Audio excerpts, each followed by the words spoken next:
नमस्कार, मी प्रशांत कदम. दिल्लीतल्या पॉवर सर्कलमध्ये गेल्या 24 तासांपासून एका बातमीची खूप गरमागरम चर्चा चालू आहे. अर्थात ही बातमी तुम्हाला मुख्य माध्यमांमध्ये कुठेही पाहायला मिळणार नाही, वाचायला मिळणार नाही. कारण ही बातमीच मुळात या देशातला मीडिया 2014 पासून जो व्यक्ती कंट्रोल करतोय त्याच्या संदर्भातली आहे.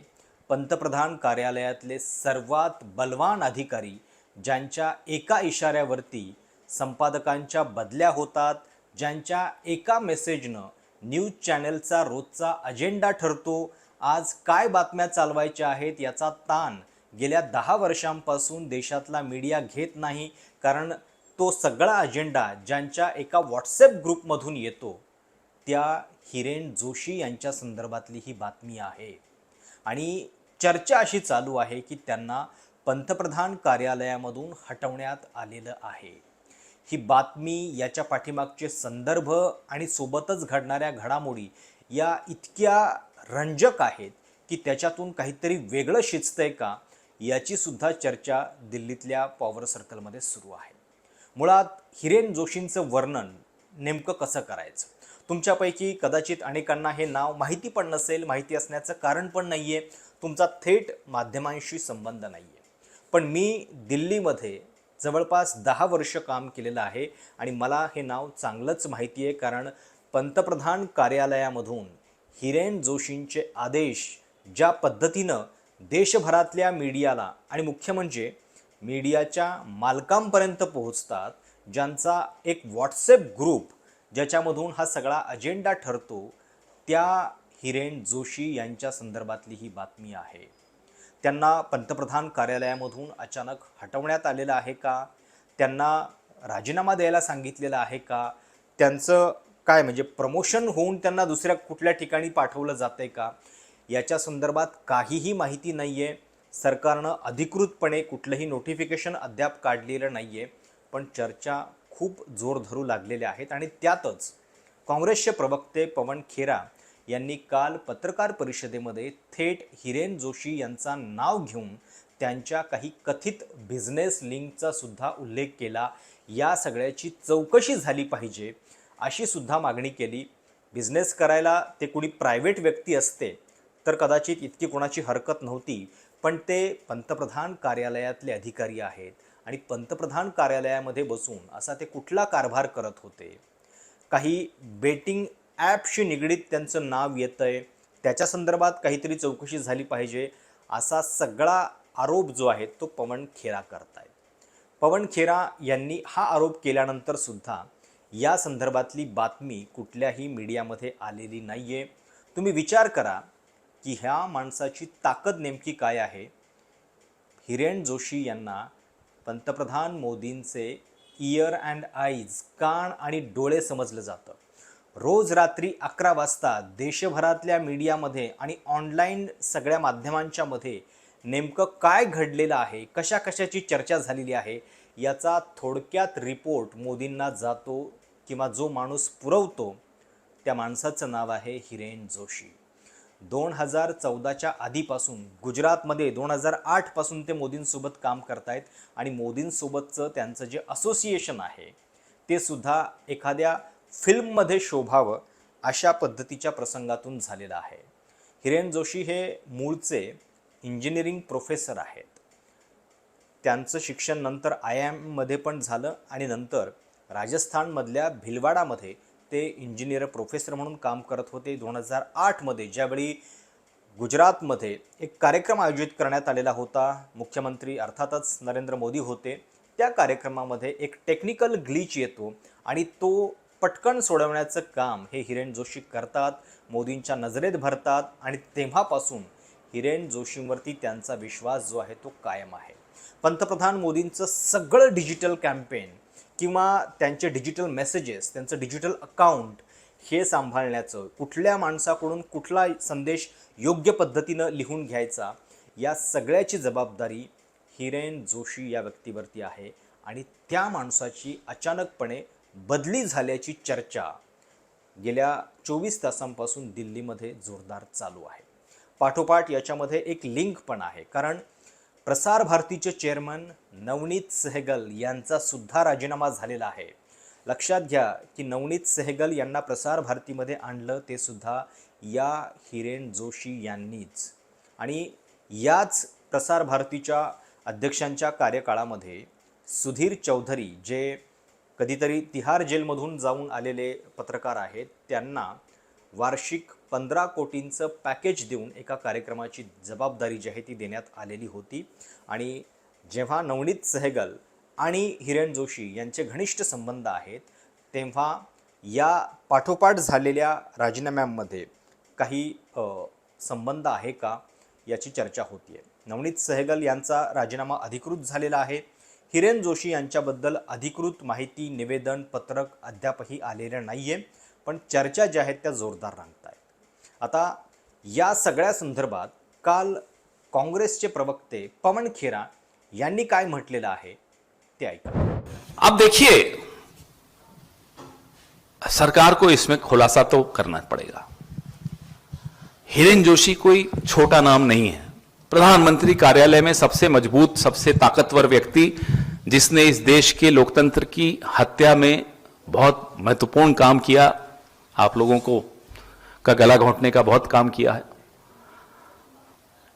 और अब चर्चा में भी हैं. उनके साथी एक हैं जो लॉ कमीशन में अभी 7 महीने पहले ही आए थे. उनको आनंद फानंद में बाहर कर दिया लॉ कमीशन से. सुना सरकारी घर भी खाली करा दिए. क्या हो रहा है, देश को जानने का हक है. उनकी बिजनेस पार्टनर्स कौन कौन है, यह भी देश को जानने का हक है. क्या बिजनेस कर रहे थे हिरेन जोशी प्रधानमंत्री कार्यालय में बैठकर, यह भी देश में को जानने का हक है. कौन सी बेटिंग ऐप थी, क्या था, किसमें वो हिस्सेदारी है, उनकी चर्चाएं चल रही हैं सोशल मीडिया पर. और अगर सरकार जल्दी बाहर आकर कुछ नहीं बोलेगी, खुलासा नहीं करेगी, स्पष्टीकरण नहीं देगी, तो जाहिर सी बात है ये चर्चाएं चलेंगी मोबाइल्स पर.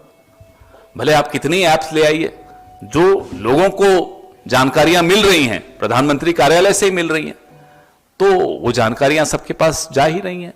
बहुत सारी सुना है बिजनेस इंटरेस्ट हो गए इनके, विदेशों में इनके क्या लिंक्स हैं, जब विदेश यात्रा की, क्या राष्ट्र के हितों का कोई समझौता किया हिरेन जोशी ने अपने साथियों से मिलकर अमेरिका में या जहां भी गए हों. ये सारी खुलासे अब आएंगे. ये देश जो है ना, लोकतंत्र को आप इतनी आसानी से मार नहीं सकते. कोशिश बहुत कर ली आपने. अब प्रधानमंत्री के कार्यालय पे बहुत बड़ा सवालिया निशान खड़ा हो गया. एक महत्वपूर्ण व्यक्ति, उसके रिश्ते, व्यावसायिक रिश्ते, उसके निजी रिश्ते, क्योंकि निजी कुछ नहीं होता प्रधानमंत्री के कार्यालय में. क्या निजी है, सार्वजनिक ऑफिस है वो. क्या संबंध किससे हैं, उन संबंधों का क्या नुकसान. काही सोशल माध्यमांच्या वरती ही पण चर्चा सुरू झालेली आहे की जर हिरेन जोशी पंतप्रधान कार्यालयात नसतील तर माध्यमांना नियंत्रित करण्याचं काम मग दुसरं कोण करणार आहे. माध्यमांचा हा गायडिंग लाईट, मार्गदर्शक नेमका गेला तर माध्यमांना वाली कोण उरणार. म्हणजे काँग्रेसच्या एका अकाउंटवरनं हिरेन जोशींच्या संदर्भात काय म्हटलेलं आहे बघा. The visionary who planted every story before anchors even knew what they were supposed to discover. म्हणजे या व्यक्तीनं, हा इतका दूरदर्शी माणूस होता की ज्यानं अनेक अँकर्ससाठी प्लॅन केल्या स्टोरी की ज्या स्टोरीची कल्पना स्वतः त्या अँकर्सना पण नव्हती. देशातलं प्रत्येक इमॅजिनरी वॉर, मग ते पाकिस्तानसोबत असेल, बांगलादेश किंवा नेपाळ, तुर्की, इवन चीनसोबतचं सुद्धा काल्पनिक वॉर आपण जिंकल्याच्या बातम्या ज्यांच्या डोक्यातून आल्या ते हिरेन जोशी, ज्यांच्यामुळं आपला GDP जो आहे तो कधीच आपल्याला घसरताना दिसला नाही, त्याच्या संदर्भातले आकडे माध्यमांच्यामध्ये चांगल्याच पद्धतीनं प्रेझेंट केले गेले, ज्यांच्यामुळं मोदींची विश्वगुरू ही प्रतिमा प्रत्येक माध्यमांमध्ये वाजत राहिली. आणि सगळ्यात महत्त्वाचं म्हणजे architect of every breaking news that broke nothing, every debate that debated nothing, and every headline that worshipped everything. म्हणजे आजवर प्रत्येक गोष्टीमध्ये मोदींनी काहीही केलं की मास्टर स्ट्रोक नावाच्या ज्या बातम्या माध्यमांच्यामध्ये यायच्या त्याच्या पाठीमागं हेच हिरेन जोशी असल्याचं म्हटलं जातं. अर्थात या पोस्टमध्ये कुठेही काँग्रेसनं हिरेन जोशी यांनी थेट राजीनामा दिल्याचा उल्लेख केलेला नाही आहे किंवा त्यांची बदली झाली असेल तर ती कुठे झालेली आहे याचा उल्लेख याच्यामध्ये नाही आहे. पण काहीतरी सणसणीत घडतं आहे, काहीतरी पडद्यामागे चाललेलं आहे. जो माणूस पंतप्रधानांचा डावा हात समजला जातो आणि 2019मध्ये या हिरेन जोशी यांना OSD IT अँड कम्युनिकेशन अशी जबाबदारी पंतप्रधान कार्यालयामध्ये देण्यात आलेली होती आणि जॉईंट सेक्रेटरी लेवलचं पद त्यांच्यासाठी राखीव ठेवण्यात आलेलं होतं. म्हणजे त्यांना त्या पदाचा दर्जा देण्यात आलेला होता. हे हिरेन जोशी हे इतक्या वर्षांपासून देशातला मीडिया कंट्रोल करतायत आणि आज शेवटी त्यांच्याबद्दलची बातमी जी आहे ती यायला लागलेली आहे. आता खरोखर त्यांच्या अशा काय बिझनेस लिंक्स आहेत त्याच्याबद्दल काहीतरी समोर येऊन माहिती देणं आवश्यक आहे. आत्ता या सगळ्या संदर्भात कुणीही बोलायला तयार नाही आहे. म्हणजे मी बघत होतो द प्रिंटनं काही तासांपूर्वी एक बातमी केलेली होती हिरेन जोशींच्याबद्दल आणि ती पण कशी केली होती बघा, की काँग्रेसनं आरोप केलेले आहेत बिझनेस लिंकबद्दल हिरेन जोशींच्यावरती, असं त्याचं टायटल होतं. पण ती बातमीसुद्धा आत्ता त्यांच्या वेबसाईटवरनं गायब आहे. द प्रिंट, शेखर गुप्ता यांचं ते पोर्टल आहे, त्याच्या हिंदी आवृत्तीवरून सुद्धा ही बातमी गायब झालेली आहे. म्हणजे अशा बातम्या गायब करण्याचं कसब, कौशल्य ज्यांचं आहे त्या हिरेन जोशी यांची ताकद नेमकी काय आहे हे तुम्हाला याच्यातनं कळत असेल. आणि हिरेन जोशी यांच्या संदर्भात काही लोक सोशल माध्यमांच्यावरती सांगतायत की त्यांचे बेटिंग ॲप संदर्भातले कुठंतरी व्यावसायिक संबंध होते. त्याच्यानंतर काही लोकांचं म्हणणं आहे की एका US मधल्या प्रोफेसर महिलेसंदर्भातलं हे काहीतरी प्रकरण आहे की ज्या माध्यमातनं काही व्यवहार झालेले आहेत का याची शंका येते. त्यामुळं या सगळ्याचा कुठंतरी नेमका खुलासा जो आहे तो सरकारकडनं होणं आवश्यक आहे. कारण शेवटी पंतप्रधान कार्यालयातला हा व्यक्ती आहे आणि त्याचं नेमकं झालं काय. म्हणजे तुम्हाला माहिती आहे उपराष्ट्रपती जगदीश धनखड यांनी राजीनामा दिल्यानंतर 3 महिने ते आहेत कुठे, ते घरी आहेत का हॉस्पिटलमध्ये आहेत याचा काहीही पत्ता नव्हता. आत्तासुद्धा गेल्या 24 तासामध्ये तीच स्थिती आहे. हिरेन जोशी यांनी राजीनामा दिलेला आहे का, राजीनामा नसेल तर त्यांची बदली झालेली आहे, समजा त्यांना पंतप्रधान कार्यालयातून हटवण्यात आलेलं आहे, तर ते कधी हटवण्यात आलेलं आहे, कुठे हटवण्यात आलेलं आहे, त्यांना कुठल्या वरच्या पोस्टवर नेमण्यात आलेलं आहे का की साईडलाईन केलं गेलेलं आहे, हिरेन जोशी आत्ता देशात आहेत की नाहीत याची कुठलीही माहिती, कुठलीही कल्पना कुणालाच नाही आहे. आणि हे जे घडतं आहे ते एका इंटरेस्टिंग वेळेला सुद्धा घडतं आहे, ज्यावेळी पंतप्रधान मोदींची 3री टर्म होऊन आता 1.5 वर्ष झालेलं आहे आणि पंतप्रधान मोदींच्या कार्यालयातला सर्वात मजबूत माणूस, शक्तिशाली माणूस, त्याच्या भोवती हे अशा पद्धतीचं वादाचं चक्र येऊन थांबलेलं आहे.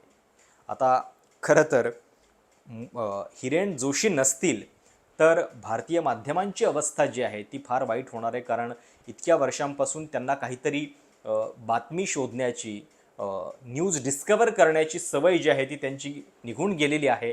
अचानकपणे जर हिरेन जोशी नसतील तर त्यांना नेमकं काय करायचं हा प्रश्न पडू शकतो. आणि जाता जाता तुम्हाला एक आव्हान की अशा पद्धतीचे व्हिडिओ, अशा पद्धतीची माहिती ही तुमच्या माध्यमापर्यंत स्वतंत्र पत्रकारितेतूनच पोहोचू शकते. आणि म्हणून एक कळकळीचं आव्हान की शक्य होईल तितक्या पद्धतीनं तुम्ही या स्वतंत्र पत्रकारितेच्या प्रयोगाला किंवा हा आवाज बुलंद ठेवण्यासाठी मदत करावी. जी काही शक्य मदत आहे ती प्रत्येक तुमची मदत ही आमचा उत्साह आणि या संपूर्ण सगळ्या गोष्टींबद्दल बोलण्यासाठीचं जे धाडस लागतं ते या माध्यमातून तुमच्या आशीर्वादातून आमच्या पाठीशी असेल ही आम्ही खात्री बाळगतो. दुसरी गोष्ट म्हणजे आता कालपासून दिल्लीमध्ये एक चर्चा चालू आहे आणि काही लोक असंही विचारत आहेत की जर हिरेन जोशी नसतील तर मग TV चॅनलची स्क्रिप्ट नेमकी लिहिणार कोण. 9 वाजताचा जो डिबेटचा अजेंडा आहे तो न्यूज चॅनल्सना देणार कोण. जॉर्ज सोरोस कंपनी अशा पद्धतीनं प्रत्येकाला टॅग लावण्यासाठीची आदेशांची फैरी जी आहे ते धाडणार कोण. आणि सगळे जे कोणी सरकारच्या विरोधात बोलतील त्यांच्यावरती देशद्रोही टॅग लावण्याचं काम कुणाकुणाला करायचं आहे. व्हॉट्सॲप युनिव्हर्सिटीचे मालक ज्यांना म्हणता येईल खऱ्या अर्थानं, आय टी सेलचे प्रमुख जरी अमित मालवीय असतील तरीसुद्धा या देशातला प्रचाराचा जो सगळा भाग आहे मोदींच्या इमेजशी निगडीत, तो सगळा कंट्रोल करणारे व्यक्ती म्हणजे हिरेन जोशी आहेत. आणि त्यांचं नेमकं काय झालेलं आहे हे अद्यापही कळायला तयार नाही आहे. आपण आशा करूयात की लवकरच या संदर्भातली अधिकृत माहिती जी आहे ती आपल्यापर्यंत पोहोचेल. पण त्याच्या आधी मुळात हा व्यक्ती नेमका कोण आहे, हिरेन जोशी यांनी नेमकं काय काम केलेलं आहे हे तुमच्यापर्यंत कळावं यासाठीचा हा व्हिडिओ होता. हा व्हिडिओ तुम्हाला कसा वाटला, तुमच्या काही सूचना असतील, कमेंट असतील, आवर्जून कळवा. चॅनल सबस्क्राईब करायला विसरू नका. धन्यवाद.